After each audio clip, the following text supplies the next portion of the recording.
dissolve one.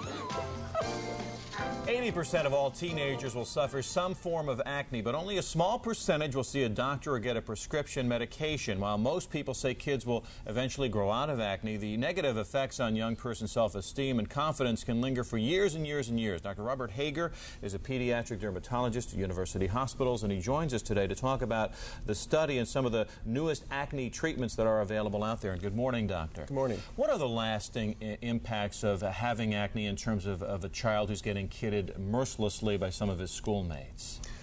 Well, it's no surprise that acne is a very distressing skin condition.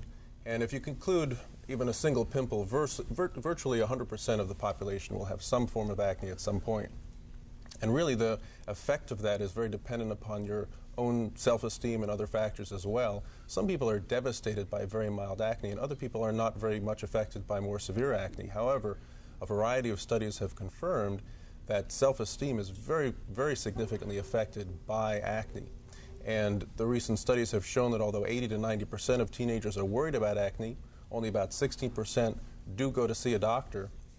And yet it affects the way that they dress, it affects the way that they go on dates or don't, it affects their participation in school activities and a variety of other activities.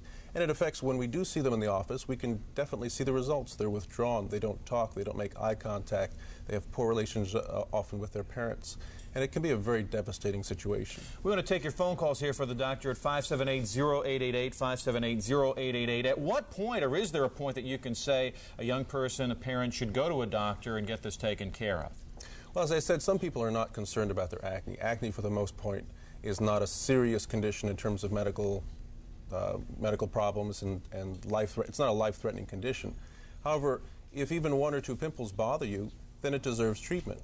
If it doesn't bother you, many people, if given enough time, will grow out or have a significant improvement of their acne. But we like to see anyone with acne that they're concerned about because of the long-term effects. There are the psychological effects. In addition, there's scarring. And if once we see scarring in the face, that's a far more difficult problem to treat. So we prefer to treat to prevent the scarring, to keep them looking good during the period of time when it's most important they look good while they're developing these important self-esteem characteristics. Take a call for you. This is Kelly in Cleveland. Hi, Kelly. Hi, how you doing? Good, thank you. Yes, I have a question. My son's father has acne pretty bad, and his father has. I'd like to know if it's hereditary. Well, acne is so common. Again, 80 to 100% of the population get acne to some degree. It's very hard to say whether or not it's hereditary. We do know that there are a variety of parents that have more severe acne than their children, and the vice versa is true as well. So it's hard to say. Again, it's so common that we don't really talk about the genetics of acne. It's a common problem. It affects a tremendous amount of the population, and therefore we treat it when we see it.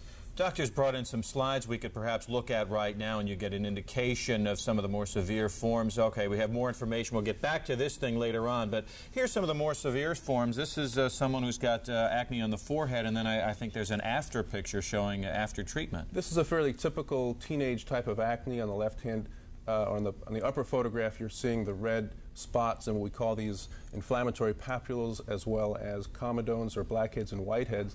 And the after picture, this girl was treated with simply topical medications, and she had excellent results. So you don't have to suffer with acne. This young man had a far more severe form of acne and required a powerful oral medicine called Accutane, and you can see the excellent results that we got with him. Truly excellent results. And here we're looking at some scarring, and I have a little bit of this, obviously nothing this dramatic. Scarring is the most feared complication of acne, and why we treat it so aggressively. We saw two types of scarring. This is more severe. The first picture was somewhat less severe. Once you have this type of scarring, it opens a whole new realm of corrective cosmetic surgery where we can use dermabrasion, chemical peels, and other surgical techniques to remove or lessen the appearance of the scarring. But it is far more difficult to treat the scarring, and therefore we prefer to prevent the scarring by treating aggressively. Got a question from Michelle in Cuyahoga Falls. Good morning, Michelle. Good morning. I have a 16-year-old son, and his face is breaking out occasionally really bad at times. And I've tried many, many things over the counter, and I just have had no luck. And I was wondering if you can give me a suggestion. Well, the over-the-counter medicines, although it's probably a multi-million or billion-dollar business, the over-the-counter acne medicine business, and there are very few very effective topical medicines that are available over the counter. if you have severe acne or if acne is not getting better with what you're using over the counter, you need to see a dermatologist because the prescription products are far more effective, and following a dermatologist's recommendation, you'll have much better results with your son. And we're seeing some of the products you might get from a dermatologist right here, and most of these are very effective in terms of the treatment, not the cure. You can't cure acne, but you can treat it effectively. That's right. You don't cure acne, and that's not our goal. Our goal is to make a person look as good as they can possibly look. And we do have a variety of treatments. Some patients are only require topical medications, and these are mixtures of either retinoids or benzoyl peroxides or a variety of other chemicals, including sulfur. We also have oral antibiotics and more powerful medications when necessary. So there are many medicines that we can use. It's very important to select them and use them properly. That where a dermatologist is the best person to make those decisions, because of the wide variety of medications and their side effects. When I was a kid, they used to say, watch what you eat, and specifically they said, don't eat any chocolate. That'll make your acne worse. Is that still something that doctors talk about? Well, there are a lot of good studies that have really debunked that myth, and right now we don't feel that diet has any significant effect on acne. Chocolate, greasy foods, sugars, etc., probably none of that has any effect on acne. And if I have a patient that says, doctor, every time I eat chocolate or greasy food, I get a breakout. Well, in that patient, I'll say, well, then don't do it. However, in most people, that's not a significant problem. It's not significant. There's the number we put up earlier. If you want more information, this is a number at university hospitals. It's 844-7160, 844-7160. If you have a problem with acne, you want to talk to a pediatric dermatologist at the university, give that number a call. And Dr. Haber, we appreciate it. Thanks. Thank you very, very much, Dr. Robert Haber.